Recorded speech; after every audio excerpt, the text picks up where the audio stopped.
Recuperamos nuestro contacto, abrimos nuestra segunda hora, ya saben, nuestro segundo tramo, ese que siempre nos lleva de 4 a 5 de la tarde y que lo vamos a hacer para hablar de fotografía, para hablar también por arriba de todo de derechos humanos. Ya lo contábamos en el avance porque esta mañana nuestros servicios informativos acudieron a la rueda de prensa donde se presentaba este proyecto en el seno de Casa África. De hecho va a ser inaugurado esta mañana por la noche a partir de las 8, mañana día 24, una exposición fotográfica que retrata las condiciones de la vida de los albinos en Senegal y que firma la fotógrafa Ana Iturralde. Bienvenida a la radio. Muchísimas gracias. Una exposición fotográfica que además lleva un título que no nos deja indiferente: Albino bajo la sombra del sol. Sí. Hay que hablar pegadita al micro, vale. para que se nos escuche bien, porque es una cosa que pasa en la radio, que lo que nos importa, magnéticos que somos, son los sonidos. Claro, porque, efectivamente. Porque la gente cuando escucha la radio... Porque no nos ve. Claro, sí, nos ven con los ojos de la radio, que son los oídos. Sí. Bueno, un título que es muy llamativo, ¿verdad? Albino bajo la sombra del sol. Sí. O lo que es lo mismo, no tener sombra. No tener sombra, porque el sol es uno de los aspectos que más les perjudica. El problema que tienen con la piel, el problema del cáncer. Este es un proyecto que se resuelve exactamente también con la Fundación por los Derechos Humanos 10-12-48, que preside Raúl Celda. Bienvenido a la radio. Hola, buenas tardes. Claro, la pregunta obligada, Fundación por los Derechos Humanos nos queda claro, pero 10-12-48 bueno, pues es una fecha, es una hora. Es una fecha. Es el día que se proclamó la Declaración Universal de los Derechos Humanos, el 10 de diciembre de 1948. Y como trabajamos por la defensa de los mismos, pues no queríamos dejar de recordar esta fecha, ¿no? ¿Cuál es la apuesta? ¿Cuáles son las imágenes que forman parte de esas 30 fotografías, Ana? Bueno, estas 30 fotografías recogen, por un lado, retratos con testimonios de personas albinas y luego también un poco el día a día que ellos viven con sus familias o en el colegio, y un poquito de las dos cosas. ¿Cómo surge la idea esta? Porque no es la primera vez que como fotoperiodista buscas ese blanco, nunca mejor dicho, de los albinos para hacer fotografías. Sí, bueno, en este caso primero contactaron conmigo hace ya bastantes años la Asociación de Albinos en España para que hiciera un trabajo, un proyecto con ellos, y de esa conversación me hablaron del albinismo en África y coincidía que yo me iba a ir a África en unas pocas semanas, y entonces les propuse, dije, uy, pues mira, me voy a poner en contacto con ellos y tal, y ahí surgió todo. Luego ya una vez en África le contacté con una asociación de albinos allí en Senegal, me pusieron en contacto con más albinos, empecé a fotografiar, a conocerles, luego posteriormente ya he vuelto. Y bueno, es algo que te va atrapando, ¿no? Porque ves una situación bastante crítica y te toca el corazón, ¿no? Y entonces pues sigues intentando fotografiar, ayudar. Pero no es fácil visualizar. Contactar con albinos, porque ahora enseguida entramos un poco más en detalle. Es que no es ninguna fortuna ser albino en África. No. ¿Fue complicado llegar hasta ellos y poder hacer las fotografías? En mi caso no fue tan complicado, aunque sí que hubo un poco de reticencias al principio, pero yo entré, digamos, de la mano de uno de ellos, del presidente de la Asociación de Albinos, entonces iba un poco respaldada. Si los hubiera pillado en la calle, probablemente no hubieran querido fiarse de mí, porque realmente están acostumbrados al maltrato y a que se burlen de ellos, etcétera. Claro, porque hablando de derechos humanos, Raúl, no es lo mismo ser albino en Europa, ser albino en Canarias, que ser albino al lado, en África. No, para nada, ¿sabes? La verdad que cambia mucho la condición de una misma persona, ¿no? Que simplemente tiene una anomalía en la piel, pero aquí en Canarias pues sería uno más, como todos nosotros, pero en África o en Senegal, pues la verdad que se siente, los discrimina, ¿no? La sociedad los discrimina, ¿no? Y ¿Cómo es el día a día? ¿Cómo es el vivir de estas personas en África? pues depende también de la zona, ¿no? Ana tiene más experiencia del día a día de ellos en Dakar. Bueno, en concreto en Senegal, que es el lugar del que ha filmado la exposición. Yo estuve en Dakar y los alrededores de Dakar, en zonas bastante pues pobres que había alrededor de lo que es la urbe, y bueno, el día a día lo viven No tienen medios económicos, no trabajan, no les dan trabajo. Los niños no van al colegio porque les insultan, se meten con ellos, etcétera. Entonces, prácticamente se dedican a mendigar y poco más. ¿Son, Raúl, maltratados incluso? Sí, sí, sí, sí, por supuesto, ¿eh? Y tienen también muchos, ellos mismos se sienten diferentes y lo saben, ¿no? Y tienen también muchos problemas de comunicación. Ujú. Con estas fotografías, ¿qué quieres contar, Ana? Bueno, por un lado es el sensibilizar y enseñar un problema que tienen, o sea, tienen por un lado el problema físico de que no tienen medios para protegerse del sol o para poder ver, porque también tienen deficiencia en la vista y no tienen acceso a gafas, etcétera. Y por otro lado también un poco la situación social que viven ellos, ¿no? De que se les repudia y que es lo que se quiere un poco enseñar con estas fotos. ¿Pueden llegar adultos o sus dificultades en la vida no les permite envejecer, crecer? Pues sí que pueden llegar adultos, pero en realidad la esperanza de vida pues no es como la que podamos tener aquí en España, que podemos llegar, creo que la esperanza de vida actualmente son, ¿no?, como 86 años, pero allí pues yo creo que un albino pues 40 y hasta los tantos. 40 y tantos puede vivir, o sea que la mitad justo. Caray, porque paralelamente a esta exposición fotográfica, Raúl, ustedes también han puesto en marcha una campaña fundamental. Sí, claro. La escolarización. Sí, de hecho el objetivo de la expo es ese, ¿no? Escolarizar al mayor número de niños posible y pues eso, con la muestra conseguir fondos y ayudar a este colectivo, ¿no? Ese es el objetivo de la exposición fotográfica también. ¿Tienen problemas de salud justamente vinculados al albinismo? Sí, claro, porque si no se ponen un albino aquí, se tiene que poner crema de protección solar todos los días de su vida. Un albino en África no ve una crema de protección solar, algunos en toda su vida la ven. Entonces, en la exposición hay un niño de 4 años, una de las fotografías, que un experto en piel me dijo que ya tenía manchas de precáncer y tenía solo 4 años. Luego, efectivamente, o sea, tienen el problema crucial físico, o sea, de salud, es el de la piel. Y luego, aparte de la vista, también tienen problemas de vista, no ven bien. Y claro, eso... son negros y son albinos, parece una contradicción, ¿verdad? Sí. Sí, pero bueno, la única diferencia es el color de la piel, ¿no? El resto pues son como nosotros.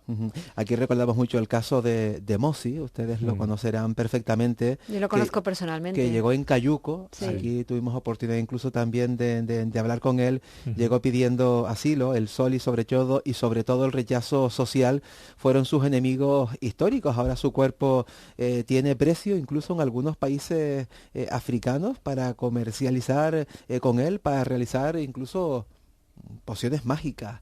Es algo terrible, pero esto no es una peli, es que esto es la realidad. Sí, la Sí. realidad africana, ¿no? Que bueno, que estamos intentando también entre todos, ¿no? Que pues eso, que se les respeten todos sus derechos y que estas costumbres, ¿no?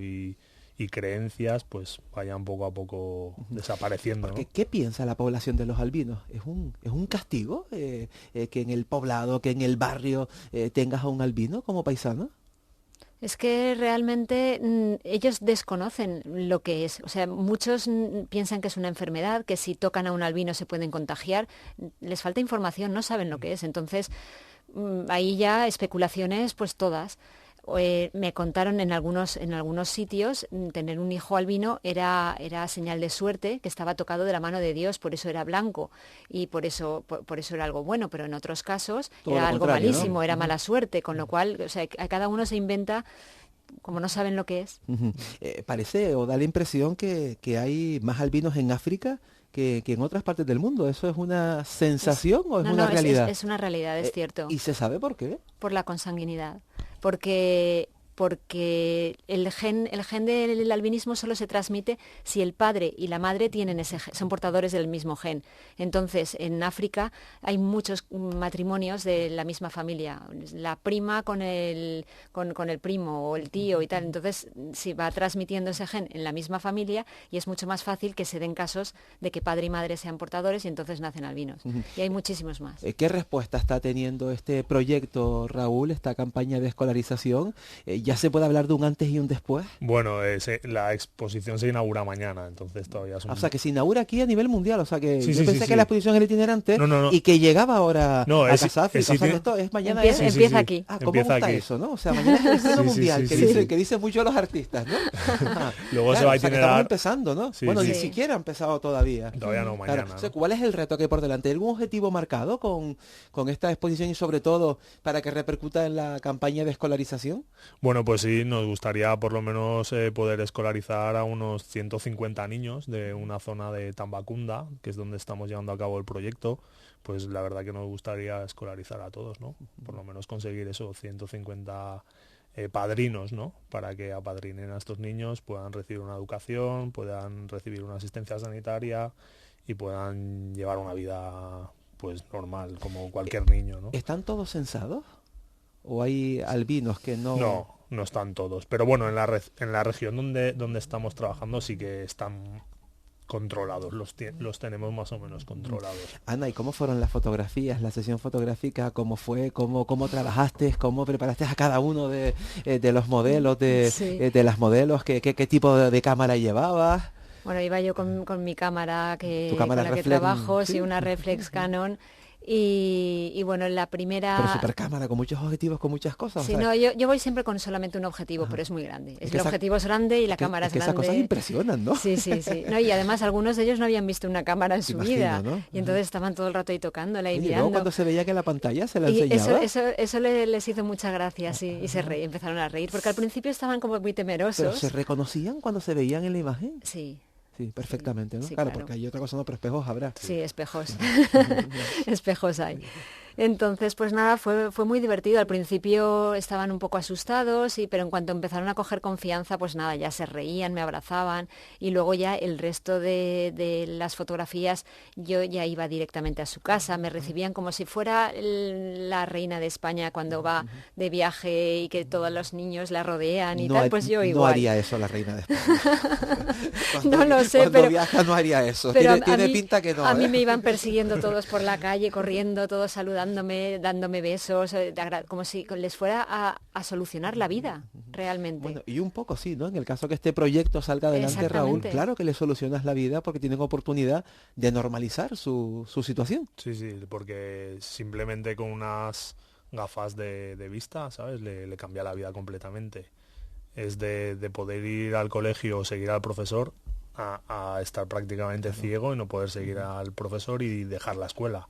Entonces, pues imagínate si le cambia la vida al niño, ¿no? ¿Y retrataste por igual a niños que niñas? ¿Hay alguna respecto al sexo? ¿Hay los mismos albinos que albinas? Sí, la verdad es que prácticamente... fotografié, yo creo que más o menos equiparable, el número de niños, niñas, mujeres, yo creo que más mujeres que hombres. Hombres mayores, uno o dos, más mayores, el resto no. Y no pueden hacer vida normal, o sí, no. Se casan, tienen hijos.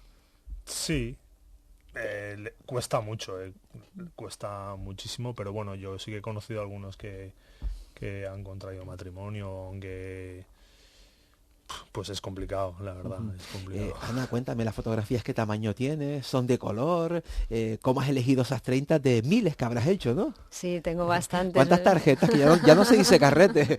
¿Cuántas tarjetas gastaste? Pues como he ido varias veces, varios viajes, y cada viaje es que no lo sé, porque miles, yo tal cual las lleno, las descargo en el ordenador y empiezo a llenar otra vez tarjetas, entonces tengo muchas. ¿Cómo has hecho la selección? ¿Está así?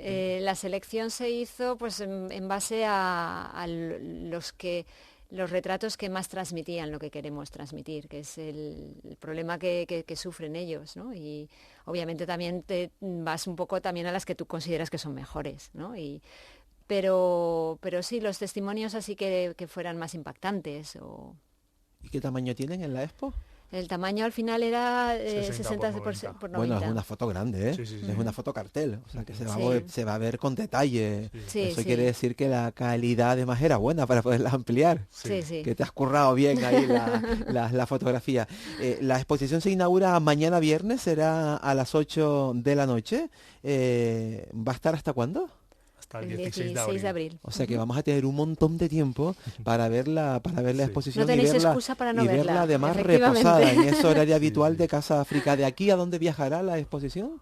A Tenerife. Tenerife es el próximo sitio. Ujú. Y luego Y ya luego ya Península. Península. Estamos haciendo la radio en directo. Ha habido un accidente en los túneles de Julio Luengo. Son unos túneles que en las Palmas de Gran Canaria fundamentales porque comunican una parte de la ciudad con toda la parte norte y la salida hacia el norte de toda la isla. Protagonistas un vehículo y una moto. En el 112 está su portavoz Lourdes Jorge. Saludos. Hola, buenas tardes. Volvemos a hablar también esta jornada. ¿Qué ha pasado en el túnel de Julio Luengo entre este coche y esta moto? Pues sí, a las 15:51 horas de esta tarde pues ha colisionado un vehículo, un turismo y una moto en el interior del túnel de Julio Luengo sentido norte, en Las Palmas de Gran Canaria. Desde la sala operativa del 112 se activó al Servicio de Urgencias Canario, que acudió con una ambulancia de soporte vital básico que ha atendido a un afectado que presenta cervicalgia de carácter leve y que ya ha sido evacuado al Hospital Universitario de Gran Canaria, Dr. Neyrín. De las diligencias se encarga la Policía Local de Las Palmas, que también ha sido activada. Mejor suerte tuvo este accidente, este motorista, que el de ayer, que también nos lo contabas aquí, Lourdes, y que tuvo que ser evacuado por un helicóptero. Afortunadamente, una cervicalgia. Ojalá que con pronto recuperación. Y el tráfico, paciencia a los conductores, como siempre. Efectivamente, hay que tomarlo con calma. Y si lo hacen escuchando la radio, el atasco les será mucho más leve. Si lo hacen escuchando la radio pública de Canarias. Lourdes Jorge, gracias por contarlo aquí en Roscas y Cotufas, muy amable. Gracias, buenas tardes. Es lo que tiene la radio en directo, que justo lo que pasa se cuenta. Teníamos varios mensajes de WhatsApp de los oyentes que ya nos estaban alertando de que estaban en cola y querían saber exactamente qué es lo que había pasado. ¿Cómo vamos a poder colaborar una vez que vayamos a ver la exposición hasta abril en Casa África y poder ser cómplices de ese proyecto para escolarizar a estos niños, a estas niñas? Bueno, pues ha lanzado paralelamente a la exposición una campaña de escolarización y a través de la página web de la Fundación por los Derechos Humanos 101248, que es www.fundacion101248.org. A través de la página web se podrá apadrinar a uno de los niños por 70 euros anuales. Puedes escolarizar a un niño, le podemos ofrecer además asistencia sanitaria y materiales como gorras, camisetas, cremas solares, que la verdad que le salvarán la vida. Nunca mejor dicho, les van a salvar directamente la vida. Ana y Raúl y Ana, gracias por haber venido a la radio, por haber sacrificado la siesta para estar con nosotros. Los agradecemos muchísimo, ¿eh? Gracias a vosotros. Muchas gracias a De vosotros. acuerdo, que vaya todo bien en la exposición, en la inauguración mañana y el resto de la exposición. Enhorabuena. Gracias. En Canarias Radio, la autonómica Roscas y Cotufas, con Kiko Barroso.